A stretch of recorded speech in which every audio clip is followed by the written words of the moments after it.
Hello, everyone. We're live. Hello, hello. Hey. All Welcome, right. everyone. Yeah. Cool. So, Pablo, you want to kick us off here? Yeah, of course. We have two credible guests here today. Actually, sort of serendipitous guests, I might say, because we have Nelson. He's gonna share his story. PixelGeek, you might know him from the Webflow forums. He might share his story today on how he got into Webflow, but also how he almost got out of it, and until some random guy. Just help him come back into Webflow. And we got that random guy here from Australia. No one wants to know what time it is in Australia right now, but we thank him very much for being here, Daniel, too. And yeah, we're gonna kind of talk about Nelson's story and how he became the Nelson we all know and love today. So welcome, both of you. Yeah. Thank you. Thank you. Awesome. And before we get going, so first off, Daniel, is it Daniel? Like which I actually get both. I don't even notice the difference between the two, honestly. Okay. Yeah. Awesome. Well, it's good to talk with you. I know this is kind of the first time we've been on a stream. And yeah, I was just curious, like, all right, so you're in Australia. What sort of stuff you've been building? Like, who are you? I'm excited to meet you. Oh, thank you. Yeah. So I'm a product designer by day, I like to call myself. So I've been working in tech for 13 odd years now, actually. So across large corps for quite a while now. But in my own spare time, I'm constantly building in Webflow. Have been since 2014, early 2014, I want to say. And that's kind of how my crossover with Nelson really happened. So, yeah, big Webflow fan. Have been since it literally came out in 2013. But yeah, a designer, first and foremost. And I was always looking for this tool that could unlock for me being able to build something that I designed, because that's super powerful. And Webflow was just this aha moment when I found it, as it is for many, many people. That's awesome. Can you hear me? Yeah. Yes. We can. All right. I just had to switch. I was in a phone booth, and then I didn't reserve it in time, so I had to come out here into this main area. Dan, who are you working with? Kind of just like in your day job. So I work for Australia's largest phone provider. So it'd be like working for, I guess, Verizon in America. It's Telstra here. Previously, I was at Fox Sports. I led the design team there for nearly 4 years. Cross application design, their website, 1 billion page views a month there. So working in news and media a fair bit, which was a real eye opener in how that world works as well. And now actually in my own personal side projects, I just started to get out of my, I guess, comfort zone, a newsletter, and it's all around no code. So yeah, if you want to get that in your inbox every week, I'm also doing that now. And that's hard because I'm actually dyslexic. So I shouldn't actually be writing emails, but ChatGPT-4 really does help. Yeah, totally. Yeah, so I'm also wildly dyslexic, but I love to write, which is kind of like this, it's like, oh, I've got all these ideas, and then it's like, well, how do I get them out into the world? Exactly. I think it's actually an unfair advantage because we have to think differently. We've always solved problems differently to get around them. So I actually really enjoy how the mind works and how we do have to kind of, it's not too bad, but really try and think around the corner because we often hit roadblocks. Yeah. I've found that I'm now very good at context switching. So having my day, like I think yesterday I had 12 different meetings over the course of 8 hours. And so I can like kind of jump between each one of those. But having me do kind of like a long focused task is more challenging. Yeah. Yeah, we'll have to have like a totally different stream on kind of building with dyslexia, because it's one of these things where it's, I think, often misunderstood, and people think like, oh, you just switch letters and things like that, but it's really, there's a whole lot more to it than that. Yeah, it's very interesting. We have a question for Daniel. Is that a balsa board behind your chair? A surfboard. Yeah, it's my wife's into. Yeah, it's a wooden surfboard. It would sink like a log. It's decoration only. Real surfboards in the garage. So yeah, in Australia, obviously, surf culture is pretty big here, and I just moved out of Sydney, actually down the south coast. It's called in Australia, below Sydney. So anything southern, below Sydney, south coast, and yeah, since COVID, I just needed more room, and yeah, the surf's great down here. In case you're wondering. Wooden surfboard. Yes. Yeah. I don't know how useful that might be if it's gonna sink, but. Nelson, you're San Diego, right? Is surf along there? I'm not a surfer, but yes, there's a lot of beaches here. Surfs the web. Oh, yes. I didn't hear that part. Yeah. So yeah, I surf the web every day. Awesome. Well, yeah, and then Nelson, just for kind of context or whatever, like, you know, I know you've been building in Webflow, I feel like just since forever, and your day job is obviously at Webflow. Like, when did you get into the platform, and how did you find it? So I got in right at closed beta, July 2013. And how I learned about it was at a web design conference in Vegas. That my previous job, they give you a stipend to go to any conference. So they give you a budget for that. And I was like, oh, let me go to this thing. It's called Future Insights Live, you know, the future of web design. So I'm like, heck yeah, I want to learn about the future. Let's go. And one of these speakers was talking about past, present, and future tools, and the whole thing about his talk was, it doesn't matter what tool you use, you are the ultimate tool. Just these tools are like powering you up, like the video game Mega Man. You know, you. And I was like, that's cool. But then he started listing all the past stuff, like, you know, WordPress, Dreamweaver, and back then we had GeoCities and Microsoft Front Page. I was like, oh yeah, I remember those days. Then he talked about present tools at that time. It was like Joomla, Drupal, and Adobe Experience Manager. And then future ones, it was called Macaw. Yes, I remember Macaw. Yeah, yes, Macaw it was like, and Webflow. So I wrote those down in my notebook, and then at that same night, looked over my notes, and I was like, oh, okay, I need to sign up for these. So let me go to their web pages, and it was just a web page, not a site, because it was a landing page that said, hey, this is what we're trying to do. Drop your email, and you might get closed beta. And fate would have it that only Webflow gave me a beta key 2 weeks later, and Macaw never contacted me or never gave me a key. So I'm like, okay. I tried out Webflow while I was at work. So I got that key while I was at work, and I was like, okay, let me just sign up real quick. And it blew my mind. I played with it for just an hour while at work, and I was like, it's creating HTML and CSS for me. Whoa, I need to tell everyone. So I got on Reddit and I talked about it, and people are like, no, this is not the thing.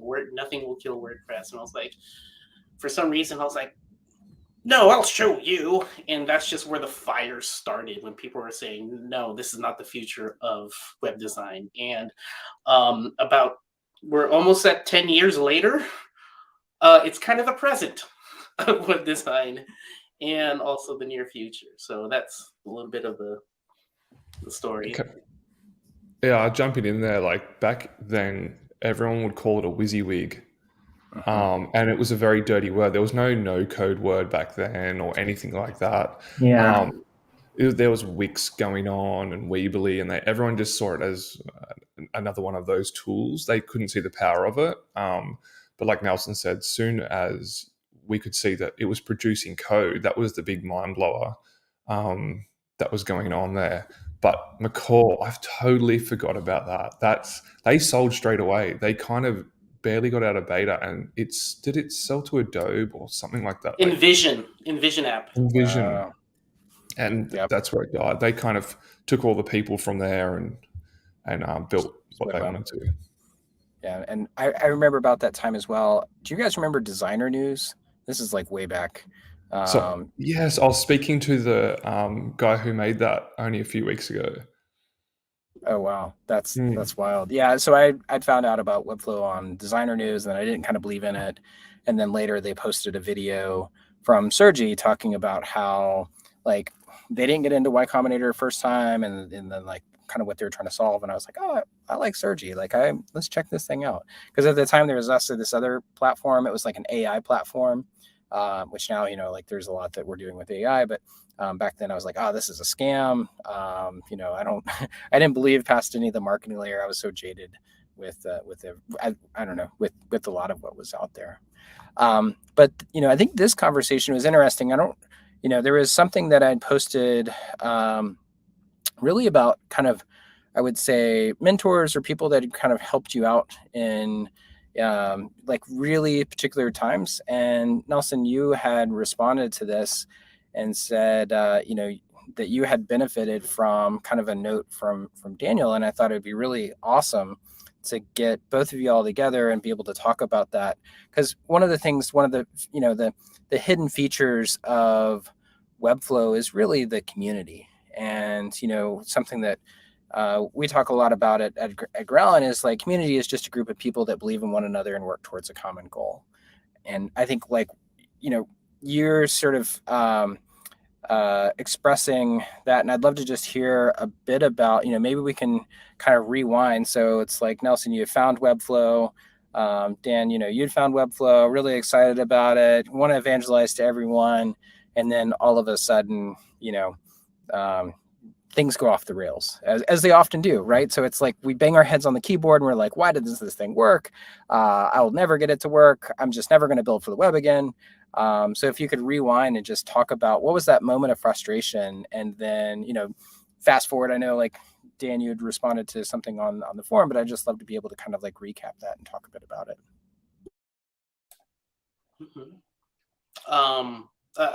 I guess, so what had happened for that forum post that I linked?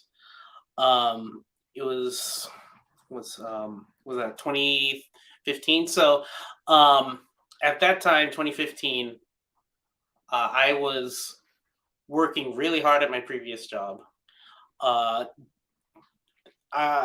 The director at that time, I don't know if he's still there, but it was just like a very, very hard working environment. Cubicle corporate life. Go in after an hour and a half of traffic, stay there for your required 8 hours, plus 1 hour of unpaid lunch, and then go home. Takes an hour and a half to 2 hours to get home, and you're just spent, and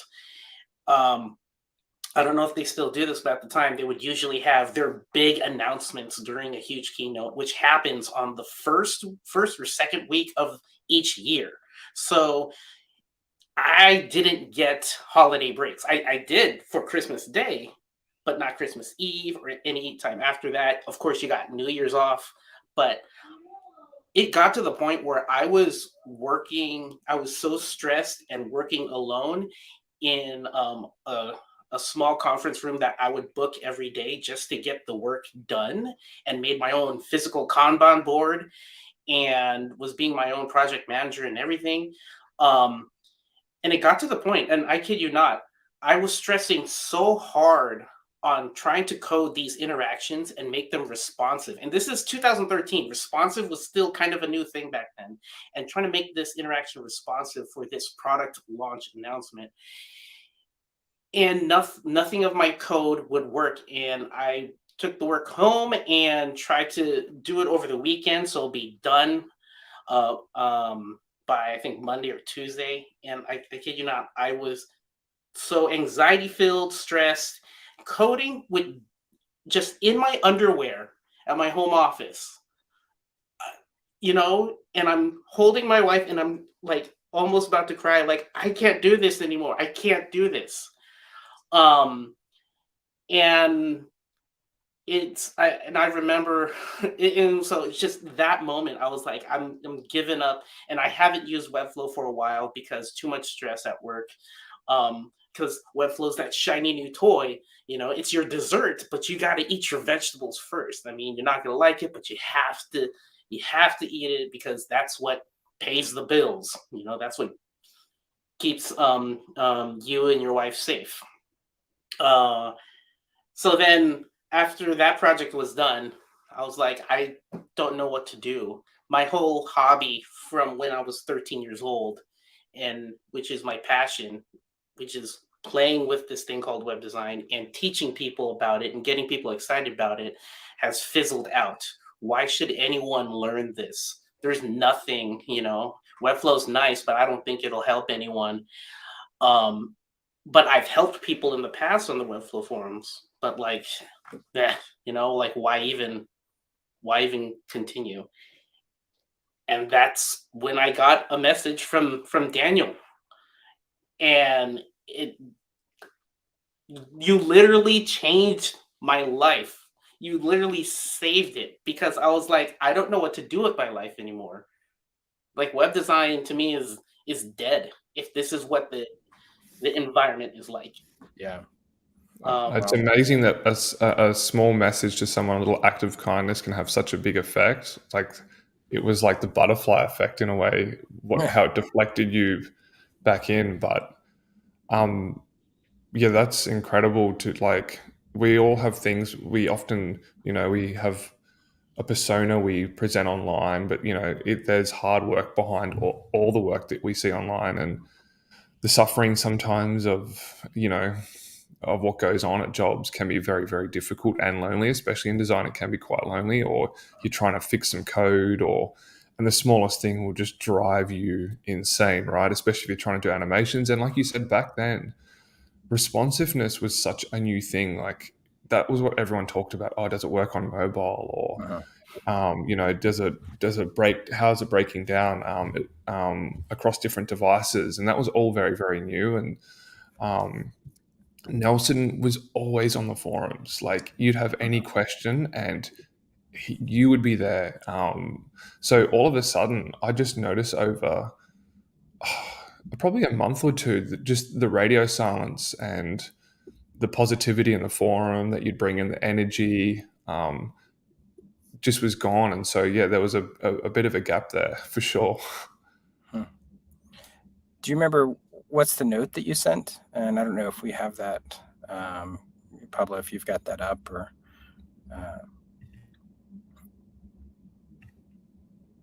at the time, Nelson, so you were really active in the forums. Dan, were you active, or like what was like, were you kind of more just trying to learn stuff? Were you like helping out? Like, what was sort of your role in that? A mix. So I was definitely learning at that stage, and had plenty of questions, as we all do in the learning curve of learning Webflow. It was. I would try and help where I could, but obviously Nelson's knowledge and passion for it really shined through.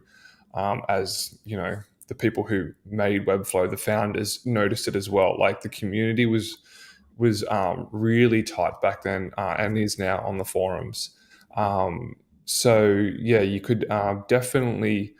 Me personally, I didn't have the same juice or energy as Nelson, what he'd bring to the forums, but yeah, that's why we could definitely notice it there when he wasn't around.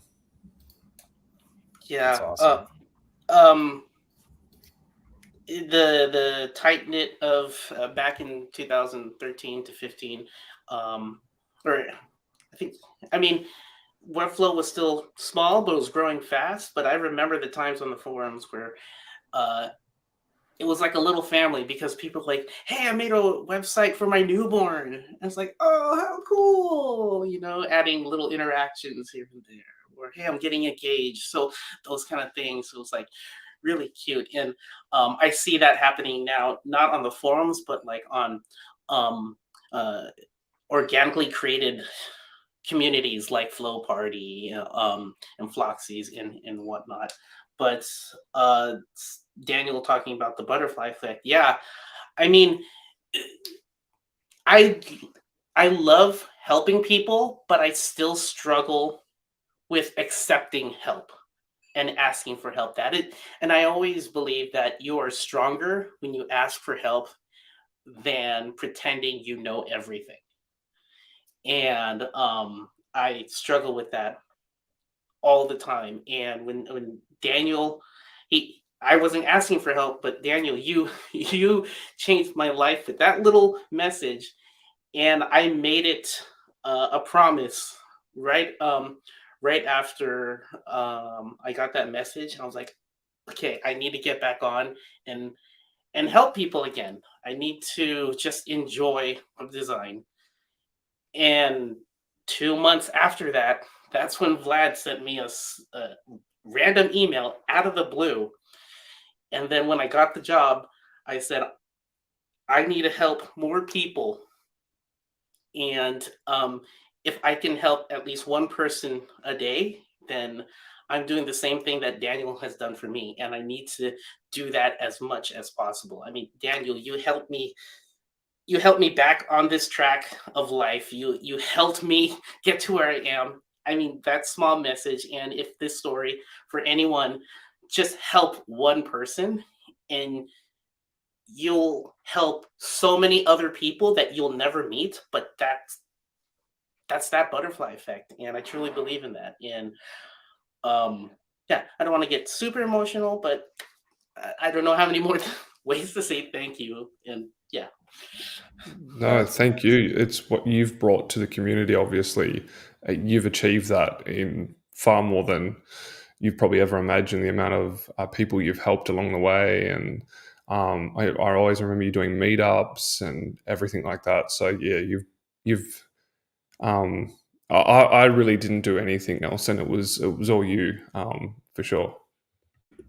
Well, Dan, what was going on with you at that time? Like, you know, you had obviously like kind of keyed in like, hey, you know, has anyone checked in on Nelson? What was happening with you at that point? Design and, well, product design didn't it was in a transitionary stage back then. Design was turning more systemized, I guess. So I was, I was probably like a mid-level designer back then, and I was just hungry. I was just had so much drive and passion for learning as much as I could. Still do. I was ferocious back then, but yeah, I was always big on communities, and it was very rare what Webflow had built. But it was because the people that were giving their time freely. I think Waldo was also around a lot back then as well. Yeah. Massive in the community. You guys were kind of the two big voices in there. So yeah, it was just me I was just grateful for the help that these people would actually give their time, right? Like to help me. I'm all the way over here in Australia. I'm so disconnected from America. And they would just answer. I felt like 24/7 support to be quite frank. And Nelson always brought that positive energy, kindness in his messages, and it does come through, even though it's only writing on a keyboard. Yeah, you can definitely feel that. So it was, yeah, I was just a bit like, what happened to Nelson? Yeah, where has he gone? So yeah, that was kind of what was happening with me. That's great. I think it's awesome. You'd been in the kind of forums enough where you felt something was sort of off, and just that kind of simple check-in. And by the way, I want to give a Shout out to Emily of Great Design Lead. So I was on my first podcast with her. I guess it was like I guess August, something along those lines. And then since then, I've kind of gotten used to listening to my own voice and being on more podcasts. So big shout out to her. Also, Annalise from the Ed Ground team, Wit, who I've known just since forever. Star, I don't know if we've met, but hope to see you soon. And anyone else that I'm just kind of, oh, hey, here's Jose. So Jose made our opening animation. So he just kind of like had posted a 3D graphic and was like, can anyone use this? And I was like, man, that's awesome. Let's find a way to use it. So let me switch gears a little bit.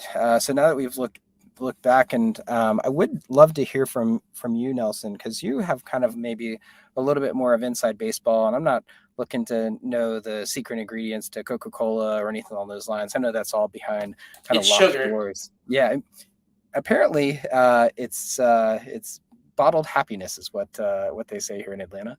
But I would love to hear from you. Like, there is something innate to, Webflow in that it is kind of like, I mean, there is the product, but then there is something that is like kind of intangible beyond the product. And I feel like that feeling comes through in a lot of different ways. Like, why do you think that the Webflow community from the very beginning is so supportive? With any organization, I believe that it all starts from the top. You follow a leader, not a boss. And Vlad has always been that leader. He, from the get-go, even back in 2013, it always felt like Webflow was something different. It was a nice place to hang out and geek out about web design. I've never, like, I tried to go on the web design subreddit, and it always felt like that whole culture of like, oh, I'm better than you. Oh, you don't know how to do that? Come on. And it felt kind of the same way on designer news and other places. So like, I just wanted a place where like I can draw something and it looks like crap, but you can see that it has potential and that you're still learning. And in fact, everyone is a beginner at something. And maybe it's because Webflow is still new and people were just experimenting with that. So I guess it was just luck that I found this community. And but yeah, Vlad has always been about, he always says like a rising tide lifts all ships. And so you see that in every interaction with him, and even at the all staff meetings that he leads, he still leads with that same inflection, that same feeling. Ever since 2013, he hasn't changed. He wants to help people run their own businesses, and you want to push that feeling to everyone else.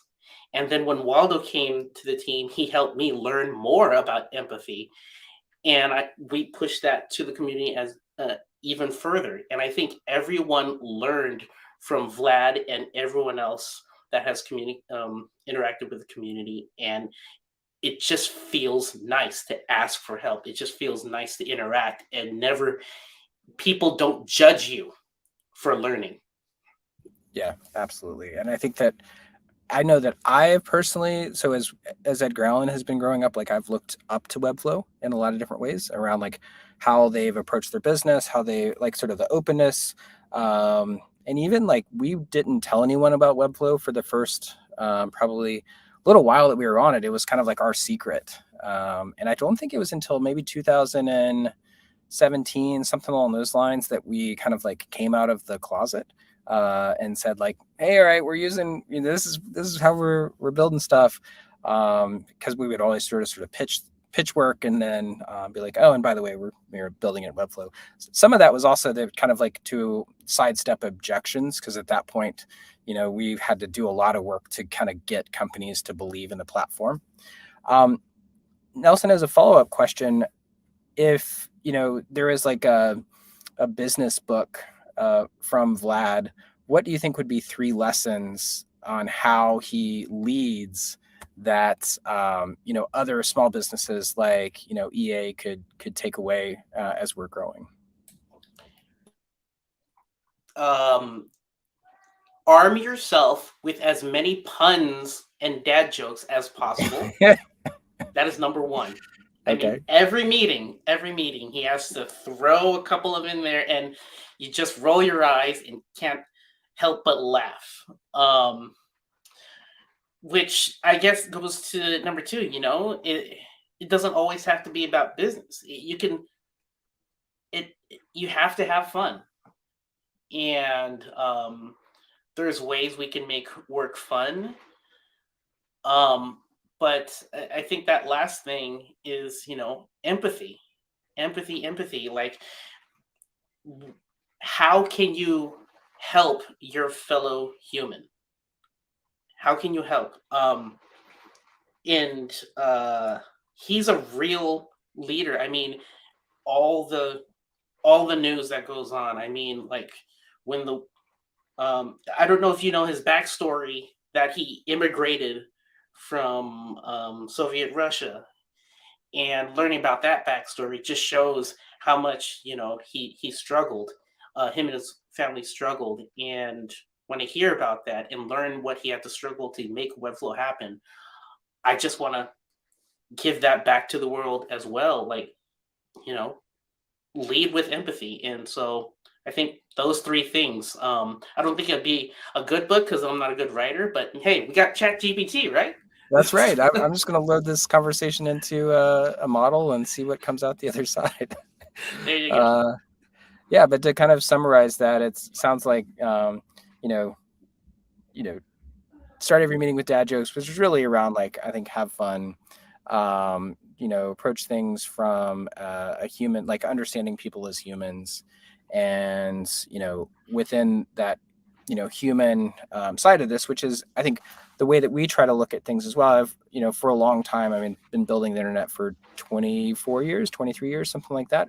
It's so easy to fall in love with the tools, and it's so easy to fall in love with the tech and forget that we're just trying to have one person be able to communicate with another person, regardless of what the platform is, and things like that. So that's great. And I'd love to open it up if there's questions for Daniel or Nelson. Go ahead and throw them in. Pablo will grab them in just a little bit. Also, Jose talking about PixelGeek Saturdays. I remember those.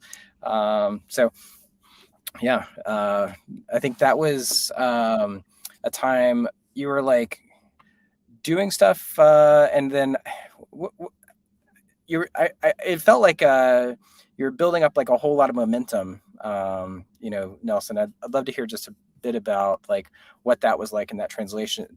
And then for Daniel, I've got a question on community that I want to ask you as a follow-up. And then Pablo, don't let me over talk you. Like I just went to lunch and I did treat myself to Coca-Cola, and so now I've got like a little bit of sugar, a little bit of caffeine. Is that required in Atlanta?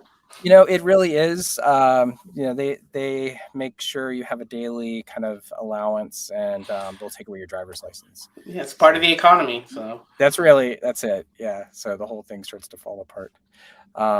But yeah, tell me about like PixelGeek Saturdays and just what that was like, and what that what did that mean for you personally, and what did it mean for you professionally? So I still do.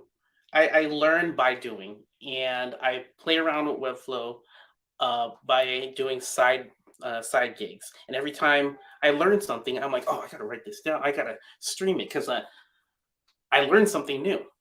Because at the time, we at Webflow we didn't have a workflow for someone in customer support to do a stream. It was usually as you may recall, the streams were canceled in 2019 and they shifted to more recorded education. And so I'm like, well, I'm going to keep making videos the way I want to. And so when can I do it? Well, I'm not going to do it on weekdays. I have to do it on weekend. And so that's why I did it. And it's just me geeking out and me trying to help people with the same questions that I have. Like basic things like how do you center a thing, or like how do you do XYZ? I'm like, cool. And then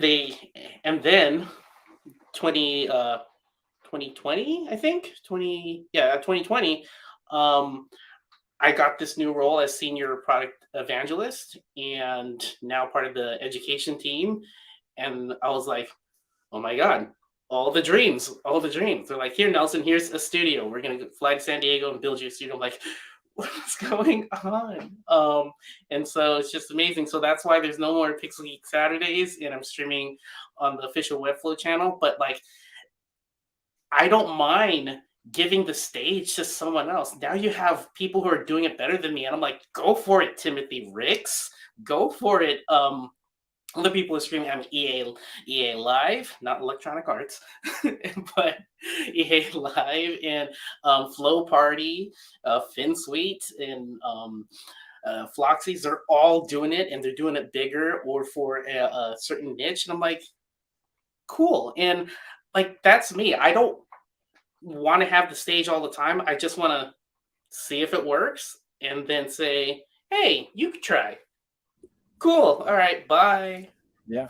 Yeah, that's awesome. I think you really did help to seed like a whole generation of people that felt more comfortable live streaming. And everyone that you just mentioned, I know that they made it feel more comfortable for me to be able to jump on and, you know, be able to share a lot of the stuff that we're learning and how we're building our business. So yeah, I think that makes total sense. And you know, Pablo, I know you got some questions queued up. Maybe we could start with the one from Wit for Daniel here. Oh, you're muted. Oh, I think Pablo's having some issues with Bluetooth. Wouldn't be. I just want to quickly jump in and say, yeah. Even Nelson right now is still, you know, asking questions on FinSuite and things like that, on filtering, on Twitter, and you're still digging in and just like living your best life in Webflow and trying to figure everything out. And I love to see it. And I still watch. You did one recently with Pablo Stanley, and that effect that you did with all the little cards along the bottom. That was really cool how you worked on that. And then you did the 3D effect, and you explained it so well, actually, how it's like a camera and you can bring it forward, closer and back, and get those mouse effects where everything's kind of got depth and moves around. I love it. You definitely still bring so much to the community. Thank you. I've noticed that I like to teach, like explain like I'm 5 type of thing. You know, I want to teach for kids, and that's one of the things one of the projects I'm kind of working on. But like, how do you teach Webflow to kids and not get too technical? And one of the things I want to stream is like, what's HTML? What's CSS? And hey, Emily, can I buy Legos using the budget? But I also think there's a massive need for that. So let's say you're looking for a career change. It can be very daunting to know where to start. So someone who explains things in very simple terms, like even how do I find an image to put on my website? How do I find some icons? And how do I then get them into Webflow, or whatever those very basic fundamentals are that we all just do automatically? It's like breathing. But when you're at the very beginning, it's this massive, it's like you're at the base camp of Everest and you're like, I've got so much to learn. So all these things do add up to people getting into our industry.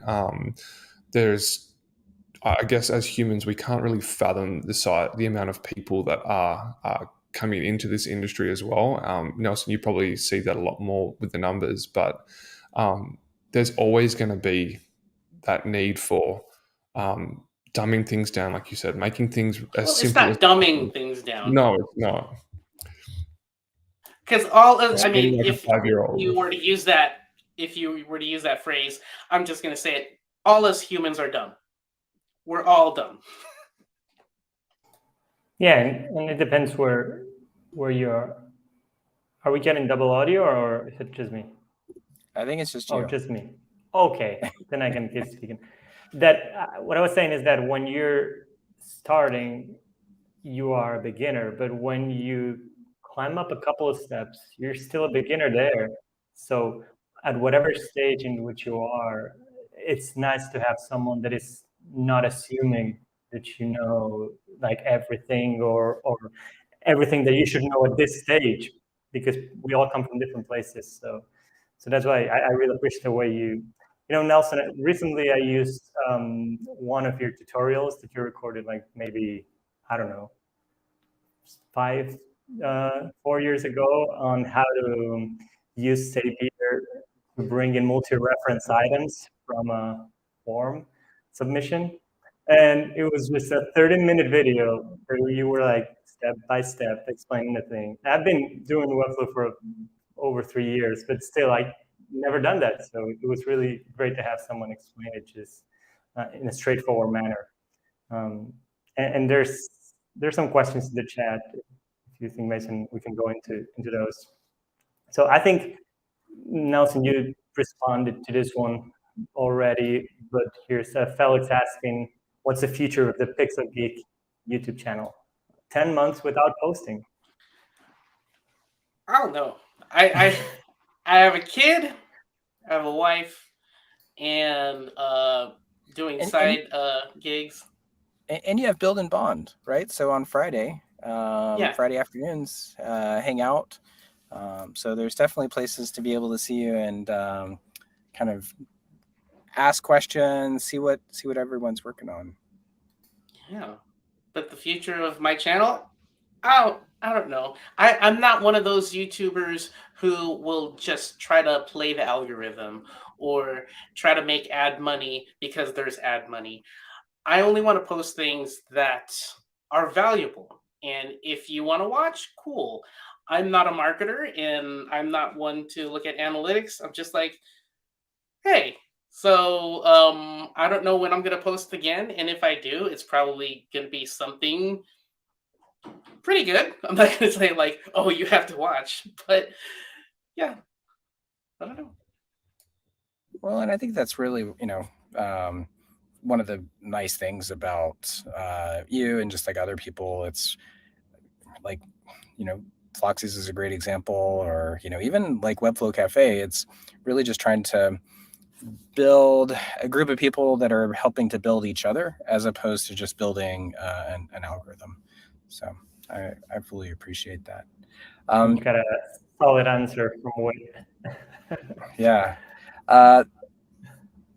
Daniel, there's a question here from Whit, from Whit, and he just wanted to know kind of like what's shaped your worldview, and it was like kind of books, music, philosophy. Just he wants to know a bit about like how you think and how you're approaching things in the world. Yeah, great question. I guess for me, treating people how you want to be treated is like kind of a fundamental I've always lived with. Words do hurt if they're said, and just looking out for it, excuse me, one another really does go a long way. Whether we're at work or in family life, that really drives me, and I get a lot of enjoyment from that. But with work, I guess I grew up with skate culture, snowboarding. That's really influenced me, I guess, with graphic design when I was younger, and doing all those kind of fun things. When you're younger, you've just got so much time and energy to pour into things. So I try to bring that same feel to everything that I do with work and my own personal projects as well. Just trying to have fun along the way, I guess. What do you think it is about like skateboard culture that applies to web design?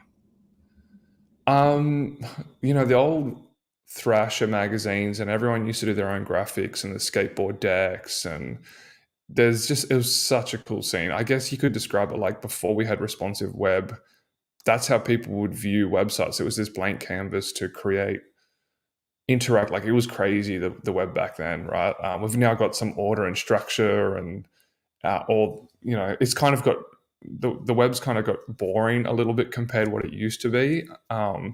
But, you know, when Nelson would create his spaceship in Webflow, and like you could move around the spaceship, and that was him, Nelson, doing his own art, right? Like, and that's the kind of things that the side projects or whatever we're doing, we can bring into that. But yeah, with skating and that culture, it's definitely very, very visually driven, that industry, and capturing a moment in a photo. As a kid, you'd be looking at the Thrasher magazines or whatever it was, and you'd be like, oh, how do I do that? How do I recreate those moments myself? And I think bringing that same feel and energy into what I do every day definitely helps. And I think there's a lot of people that have had those same experiences, whether it's surfing, it's the same kind of cultures, right? Snowboarding, heck, rollerblading, whatever your jam is, right?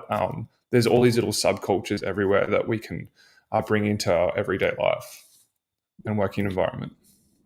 Yeah, and I definitely think there's like a, you know, at least kind of when I was coming up in skateboarding, I skateboarded just like very little bit, but it was, I just remember like hanging out at like record stores and sort of like the DIY side of this, like making like punk posters, like cutting stuff out, photocopying it, being able to make mixtapes and sell mixtapes.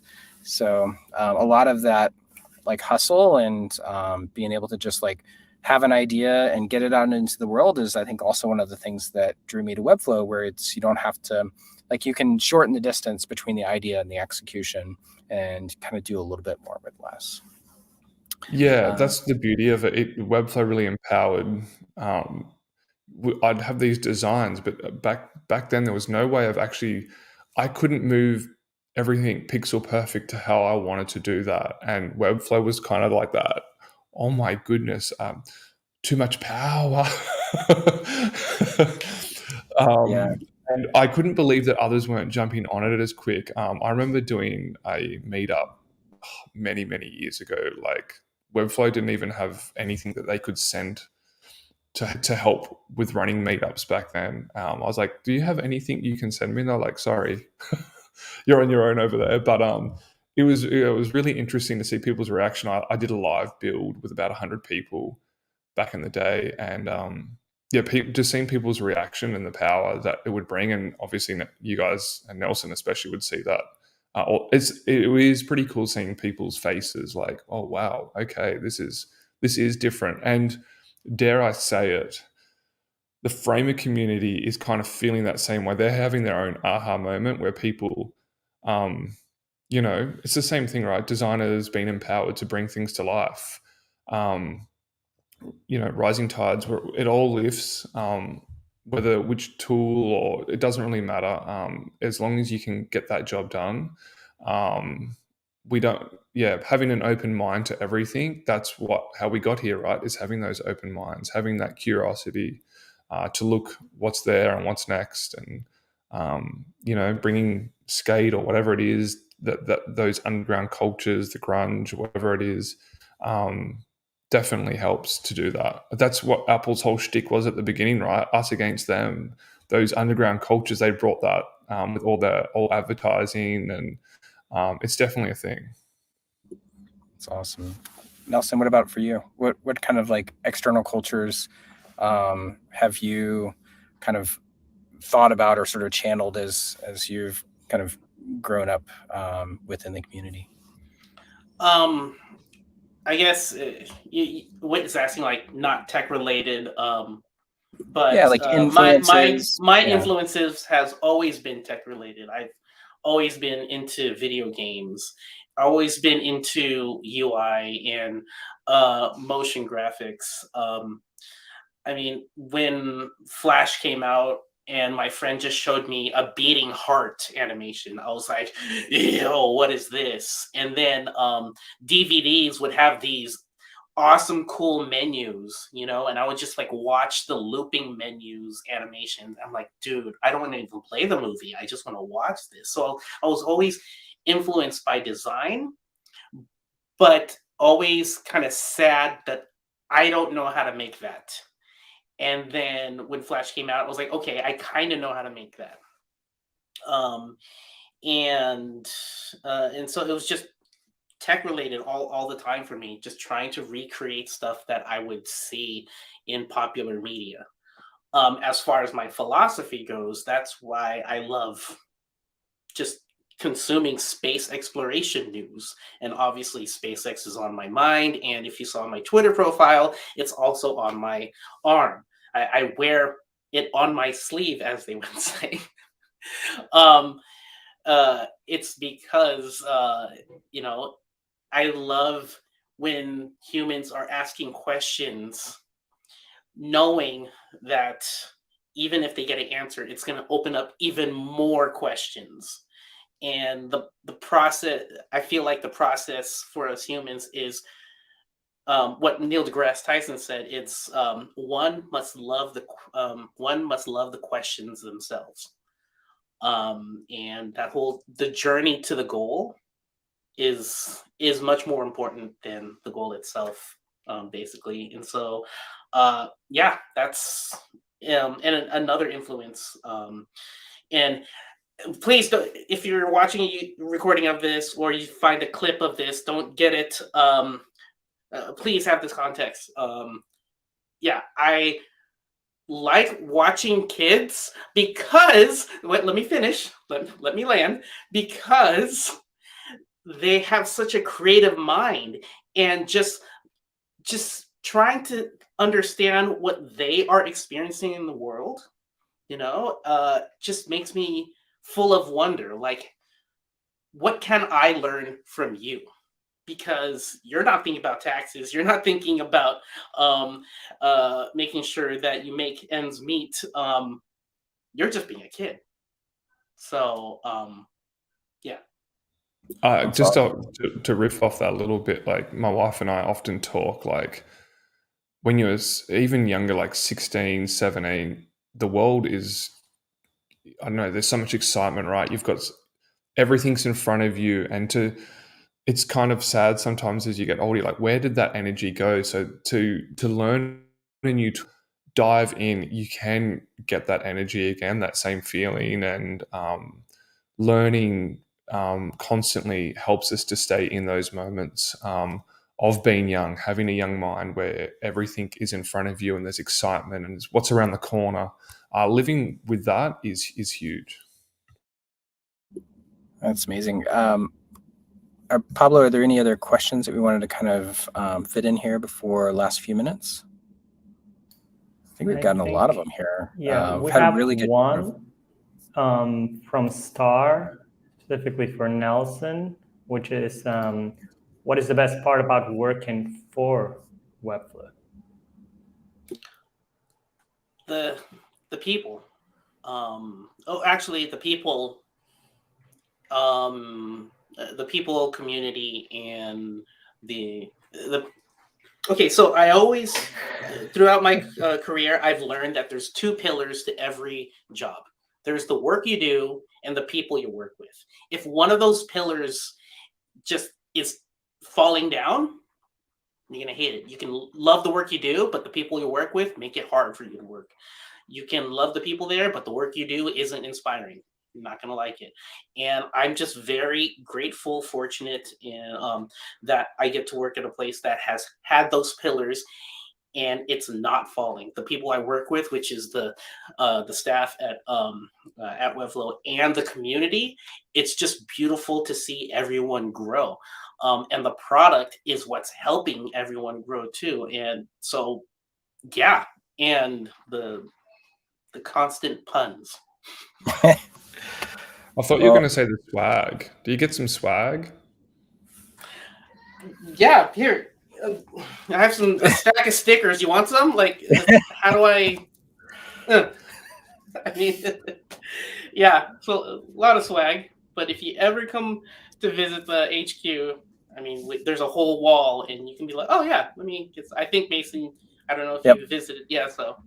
Yeah. They have this sort of swag corner, secret part of the office. I wish I could come over at the moment. The snow that you guys are having, it looks incredible at the moment in California. California has probably like too much snow. Utah has probably just the perfect amount of snow. So if you go anywhere, I can plug for Utah. As we're wrapping up, one which I love the idea, and I think we can kind of settle on this, but falling in love with the questions is so important. And I think the other thing that we've talked about is kind of this idea of having a beginner's mind and being really open to that. I think that's one of the often like I'm so pushed away, or kind of like try to avoid the concept of being an expert, because the expert means that you've learned what has been, not what will be. And so I really like the idea of being fascinated by questions.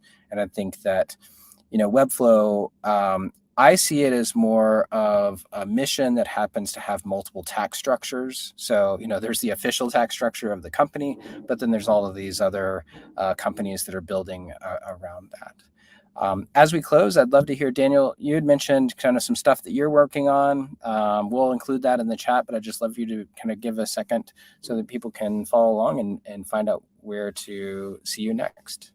Yeah, on Twitter at Dan Mcleay. I'm currently building out my tiny little newsletter. I've set myself to be uncomfortable again, and I guess what I've been enjoying with that, it's nocode.love, the website, but for me, it's getting that energy again of finding people that are sharing within the community and gathering that information in one place. I'm building it in public as well, because it's good for myself to put it out there. I'm going to start doing video content, documenting that as well, just sharing more within the community. So yeah, check out the newsletter if you wish. Awesome. We're also building our newsletter. I think right now we're like just getting the application stood up, and we have some stuff that we're going to be talking about in the next few weeks. So, but I'll sign up and we can talk more around like the process of building a newsletter. And so, Nelson, I know you've got Build and Bond on Friday. Anything else you'd like to be able to kind of leave people with as you're signing off here? Yeah, I guess that whole humanity butterfly effect thing. Dan, you again, thank you so much. I owe you multiple beers, several alcoholic drinks. So if I ever fly over there, I'm gonna contact you over Twitter. So I will let you know. But to everyone who's watching the recording, I'm super thankful to be serving this community, and I've learned that the community can also serve me, and rising tide lifts all ships and all that stuff. But this story shouldn't be uncommon. Just even if you're not helping with a tutorial video, with a newsletter, with answering someone's forum post, just check in on someone, and you'll never know how many lives you'll positively affect by just saying, how you doing? Yeah, and I'm showing just some of the comments that we had today. I mean, I did want to also close with that. It's incredible that we were like maybe 20, 25 people on this stream, and at least half of those had great words to share on the impact. So definitely the community is something incredible. Webflow without Nelson just wouldn't be the same, would it? Yeah, it's totally true. I mean, I feel like Nelson has been like, as people have started to feel just like what is Webflow. I mean, Nelson, you've been right there. Waldo, so many people, and also just thanks for joining in on our streams as we've like seeing you or Johnny or whoever like swing by and just like wave. It just wants you to know it means a ton. So make sure you please bring that back to everyone inside of your Webflow Slack. So and also I loved you had sort of like the Oscars playoff music there in the background from the kids. So I think they're kind of letting us know that it is time. And this has been a super fun stream. really awesome to hear a bit more of this story. If anyone else has a story of like how, you know, you've had a mentor or how like someone has been able to help kind of like, you know, make an impact in your life, send it over, tweet it a status. We'd love to, you know, be able to feature some of those. We're doing this kind of periodically outside of more of the functional stuff, which is like building at scale and systems and things along those lines. But yeah, thank you very much. Good to see everyone in the comments, and I will see everyone on Twitter. Cool. All right. Thanks very much. Bye.